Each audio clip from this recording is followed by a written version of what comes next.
Hello friend, সকলে কেমন আছো? আশা করছি সকলেই ভালো আছো আর আমিও ভালো আছি। তো এই যে দেখতে পাচ্ছ আজকে আমাকে অন্য লোকে, ঠিক আছে?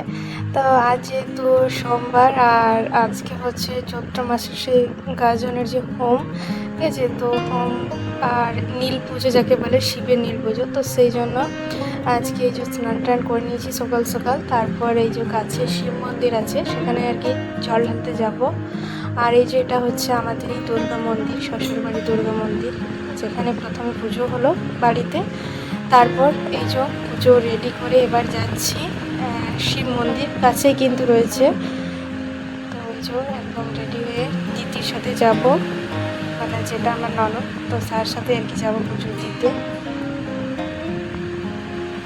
তো বাড়ি থেকে কিন্তু এখান থেকে শিব মন্দিরটা দেখতে পাওয়া যায়, মানে শ্বশুরবাড়ির ছাদ থেকে কিন্তু শিব মন্দিরটা দেখতে পাওয়া যায়। তো ওই জন্য দেখতেই পাচ্ছ সামনে রয়েছে, একদম সামনে শিব মন্দিরটা, একদম কাছে কিন্তু, বেশি দূর না। তো আগের দিন বার ছিল, যে গাজনের চৈত্র মাসে যে গাজনে তার বার ছিল, আর তারপরের দিন সেটা হচ্ছে হোম বলে, হোম বা নীল পুজো, মানে শিবের যে পুজো সেটা। তো সেদিন সোমবারই ছিল আর আমি তো সোমবার জল ঢালি, তাই ভাবলাম যে দুটো হয়ে যাবে। একদিন বার ছিল, আজকে জল ঢেলে খাবার টাবার আর কি খেয়েছিলাম। নিরামিষ বলতে এমনি ভাত টাত না খেয়ে ফলমূল, খিচুড়ি, সাবুর খিচুড়ি, ডালের খিচুড়ি এইসবই খাই। তো এই যে এখানে মন্দিরটা রয়েছে দেখতেই পাচ্ছ, এটা হচ্ছে শিব মন্দির। এখানে দুটো শিব মন্দির রয়েছে, একটা এই যে মন্দির আর একটা যে সামনে দেখালাম, ঠিক আছে? এই মন্দিরে প্রথমে জল ঢালবো, তারপর ওই মন্দিরে যাব। তো এই যে এখানে কিন্তু প্রত্যেকে জল ঢালতে আসে, শিবের মাথায় জল ঢালতে আসে প্রত্যেকে।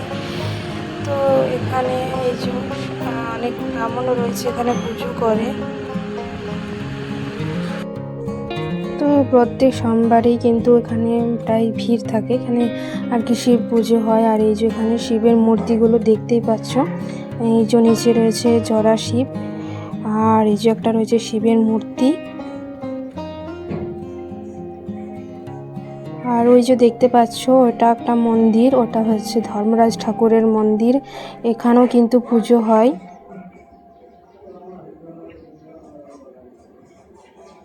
আর এই যে তোমাদের সাথে মনটা শেয়ার করে দিচ্ছি, দেখে নাও একবার ভালোভাবে।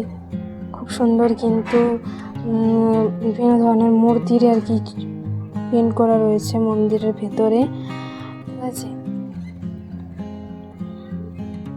তো কোনো পুজোর সময়কে, তারপর যেমন শ্রাবণ মাসে, চৈত্র মাসে গাজনে, এই টাইমে কিন্তু শিব মন্দিরে পুজো হয়, তো তাই ভিড় বেশি হয়, তোমরা তো জানোই।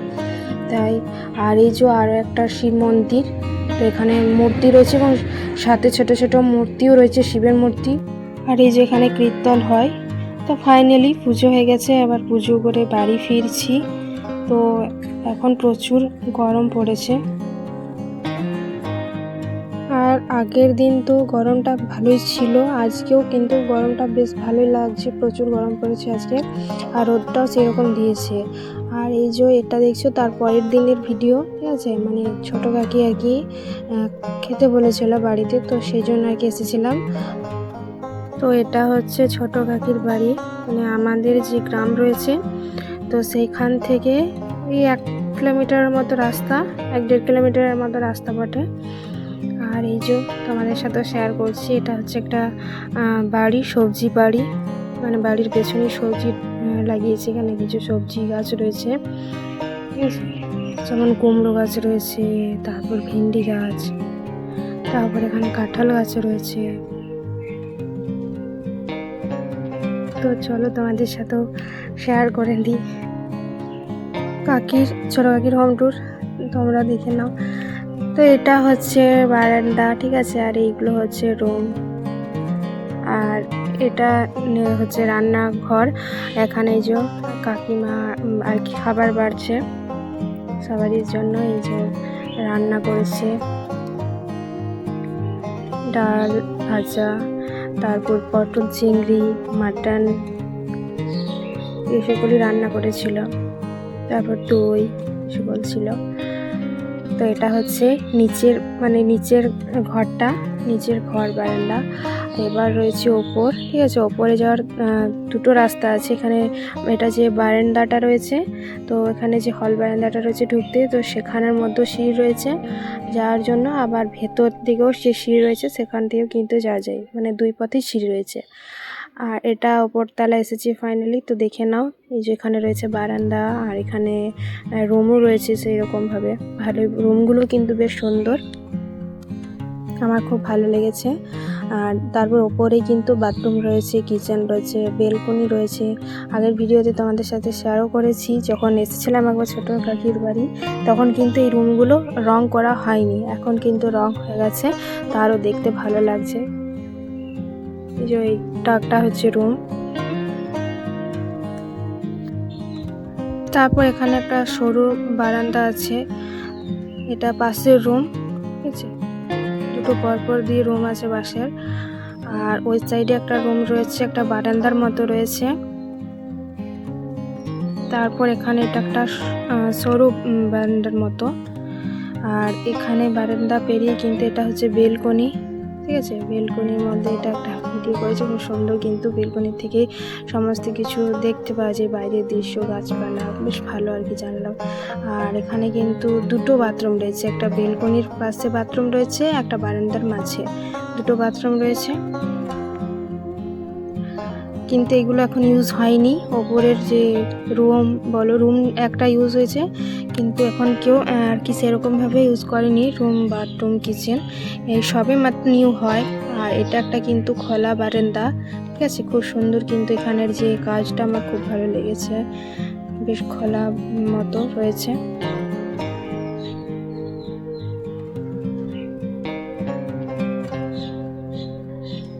আর এই যে এখানে কিন্তু একটা কিচেন রয়েছে। এখন কোনো কিছুই এখন ভালোভাবে কিন্তু ওপরের যে রুম, বারান্দা, ওপরের এই সবে মাত্র নিউ আর কি হয়, তা এখনও ভালোভাবে কিন্তু এখানে কোনো কিছুই ইউজ করা হয়নি, রুম, বারান্দা কোনো কিছুই না, একদম নিউ। কারণ কাকির বাড়িতে সেরকম তো নেই, কাকি, তার ছেলে আর তারপর আছে, মানে তিনজনই মেম্বার, তো সেই জন্য নিচেই কিন্তু তাদের জায়গা অ্যাভেলেবেল, তাই ওপরে কোনো প্রয়োজন পড়ে না। কোনো রিলেটিভস যদি আসে তখন হয়তো দরকার পড়তে পারে, তবু কিন্তু নিচে কিন্তু তাদের অ্যাভেলেবেল জায়গা। এই যে এটা হচ্ছে একদম ওপরের, তো চলো একদম ওপরেরটা দেখিয়ে দিই। তো এখন যা গরম রোদ, আবার এই প্রচুর রোদ। এটা হচ্ছে উপরের ছাদ।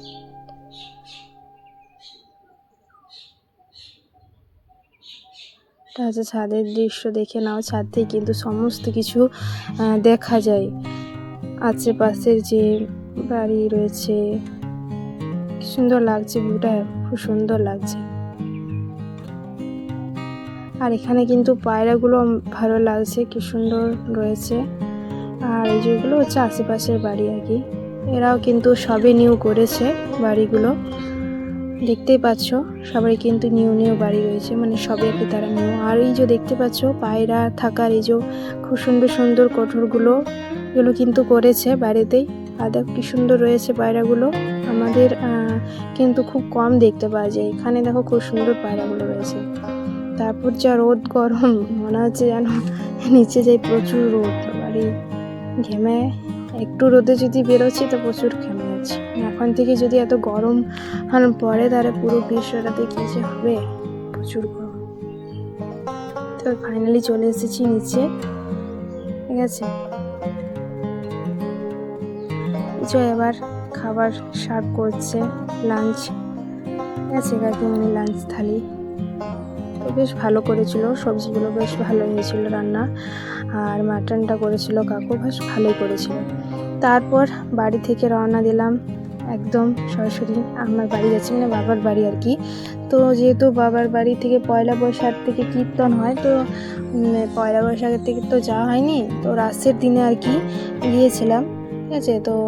তো সেই দিনেই রাস ছিল, মানে যেদিন কাকিমণি খেতে বলেছিল সেদিন রাস ছিল। তো সেদিন বললাম, মানে বাড়ি থেকে বলছিল যে আসতে, তো আর কি সেখান থেকেই, মানে কাকিমণির বাড়ি থেকেই খাওয়া দাওয়া করে একটু রেস্ট করে সেখান থেকেই বেরিয়ে পড়েছি। এবার এই যে দেখতে পাচ্ছ যাচ্ছি বাবার বাড়ি, বলতে আমার বাড়ি, ঠিক আছে।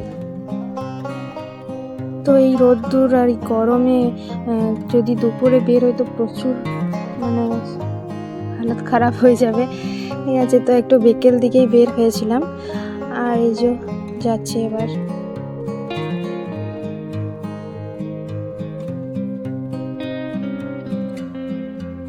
তো আমাদের বেশি দূর না, আমার শ্বশুর বাড়ি থেকে বাবার বাড়ি বেশি দূর না, 8 ঘন্টার মধ্যে কিন্তু যাওয়া হয়ে যাবে।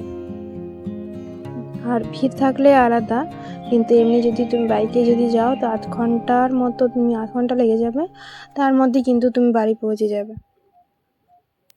আর এই যে ফাইনালি চলে এসেছি এখানে। এই যে খুব সুন্দর দেখতেই পাচ্ছ, লাইটের কাজ রয়েছে। তো মায়ের সাথে আর কি রেডি হলাম, দিয়ে মন্দির গেলাম যেখানে আমাদের আশ্রম আছে, তোমাদের সাথে শেয়ারও করেছি আশ্রম। তো সেই আশ্রমে আর কি যাচ্ছি, সেখানে অনেক কিছু হয় এই সন্ধেবেলায়, মানে গৌরমণ্ডলীতে বিভিন্ন ধরনের নাচ হয়, তারপর সন্ধে হয়, আরতি হয়, সেইগুলো দেখতে গিয়েছিলাম। তো এখন যেহেতু আরতি চলছে আশ্রমে, যে দেখতে পাচ্ছ খুব ভিড় হয়েছে। তো এখন আরতি হচ্ছে আশ্রমে।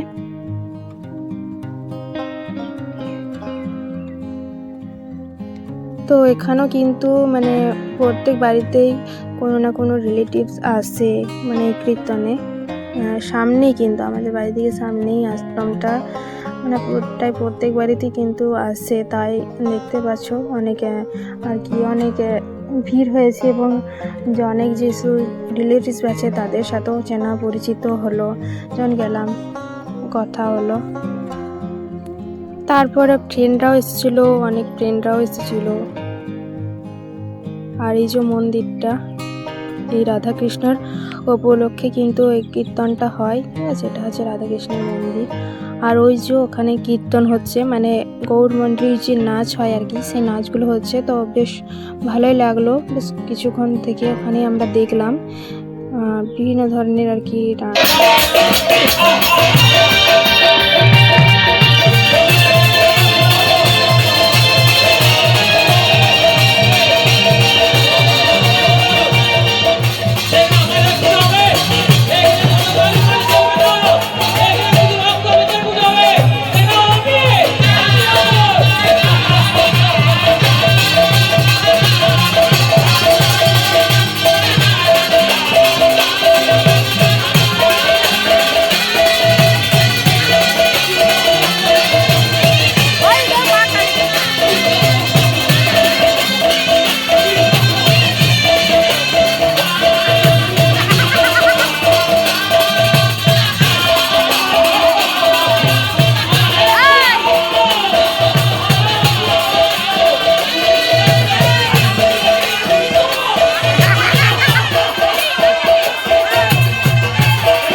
এখানে ক্রুদ্ধ কালীর অসুরবধের সিন রয়েছে, তো সেটাই হচ্ছিল। তো তোমরা প্রত্যেকেই জানো যে দেবী দুর্গার ক্রুদ্ধ রূপ বা ভয়ঙ্কর রূপ হচ্ছে কালী রূপ। অসুরকে বধ করার জন্য তিনি কালী রূপ ধারণ করেছিলেন, কারণ অসুরকে যতবার বধ করছিল তার যে রক্তের বীজ মাটিতে পড়ে ততগুলোই অসুর উৎপন্ন হচ্ছিল, মানে যতটা বীজ রক্তের বীজ মাটিতে পড়ছিল সেই ততগুলোই কিন্তু অসুর উৎপন্ন ছিল। তখন কিন্তু সে পারছিল না, তখন সে ক্রুদ্ধ রূপ ধরে, তো কালী রূপ। তো তখন কি করলো, সেই কালী রূপ ধরে কিন্তু অসুরকে বধ করতে থাকলো, এবং যে রক্তের ফোঁটা রক্তের যে বীজ সেইগুলো মাটিতে না পড়তে দিয়ে সেটা কিন্তু তিনি পান করছিলেন, তোমরা তো জানোই। তারপর সেই ক্রুদ্ধ রূপ থামাতে গিয়ে শিব কি করেছিলেন, তার পায়ের নিচে শুয়ে পড়ে। কারণ হচ্ছে অসুরকে বধ করার পর তার ক্রুদ্ধ রূপ কিন্তু থামছিল না, আর পুরো মানে যে দেবদেবীগণ কেউ কিন্তু তার ক্রুদ্ধ রূপ থামাতে পারছিল না, ঠিক আছে। তখন কি হয়, তার পতি মানে শিব তার পায়ের নিচে শুয়ে পড়ে এবং তার সে ক্রুদ্ধরূপ শান্ত হয়, তখন সে যে স্বামীকে পা দেয় তখন সে তার জীব কিন্তু বার করে, ঠিক আছে, যে আমি স্বামীকে পা দিয়ে ফেললাম কি করে, তো তখনই কিন্তু শান্ত হলো। তো তোমরা তো জানো, ঠিক আছে। আর তারপর বিভিন্ন ধরনের নাচ হলো, কৃষ্ণের যে বিভিন্ন ধরনের যে নাচ, ঠিক আছে, যে নাগের ওপর নাচ করে, তারপর যে বাঁশি বাজায়, ঠিক আছে, সেগুলো কিন্তু দেখলাম, নানা ধরনের সিন। আগেও একটা সিন হয়েছিল রাধা কৃষ্ণের নাচ এবং শিবের নাচ, ঠিক আছে, তো আগেরটাতে মানে লেট হয়ে গিয়েছিল আসতে, তাই দেখতে পারিনি। আর এই যে দেখতে পাচ্ছ কত ভিড় হয়েছে, প্রচুর ভিড় হয়েছিল, তারপর সেরকমই ছিল গরম, ঠিক আছে। আর যেহেতু এখানে আশ্রমে গাছ ছিল তাই ঠান্ডা হাওয়া দিচ্ছিল, একবার করে ভালো লাগছিল। তারপর রাত্রেবেলায় যে রাসের সময় একটু কীর্তন শুনতে এসেছিলাম, তো ভালোই গিয়েছিল পার্থ মুখার্জি, তো কীর্তন কিন্তু বেশ ভালো করেছিল শুনলাম, ঠিক আছে, বেশ ভালো করেছিল, সব প্রত্যেকেরই ভালো লেগেছিল তার কীর্তন। তো এই যে দেখতে পাচ্ছ সবাই কীর্তন শুনছে, না আমরা বেশিক্ষণ যাইনি, একটু দেখে আর কি চলে এলাম, শেষ পর্যন্ত দেখিনি। এখানে কিন্তু ভালো লাগছিল, গরম খুব একটা লাগেনি, গাছের হাওয়া ছিল। এটা হচ্ছে তারপরের দিন দুপুরবেলা, তো তারপর দিন দুপুরবেলায় কুঞ্জভঙ্গ হচ্ছিল, একদম শেষ কীর্তন, ঠিক আছে। তো আগের থেকে যেতে পারিনি কারণ প্রচুর গরম ছিল আর রোদ ছিল, তো তাই শেষের দিকে একটু দেখলাম। আর এই যে এখানে দেখতে পাচ্ছ খিচুড়ি খাচ্ছে, মানে এখানে কীর্তন শেষ হওয়ার পর কিন্তু খিচুড়ি প্রসাদ খায়, তো ওখানে প্রত্যেকে কিন্তু খাচ্ছে, ঠিক আছে। আর এখানে এই যে এক ধরনের কীর্তন হচ্ছে, যেটা শেষ কীর্তন, মানে যেটা রাখাল ভোগের কীর্তন হয় একদম শেষে।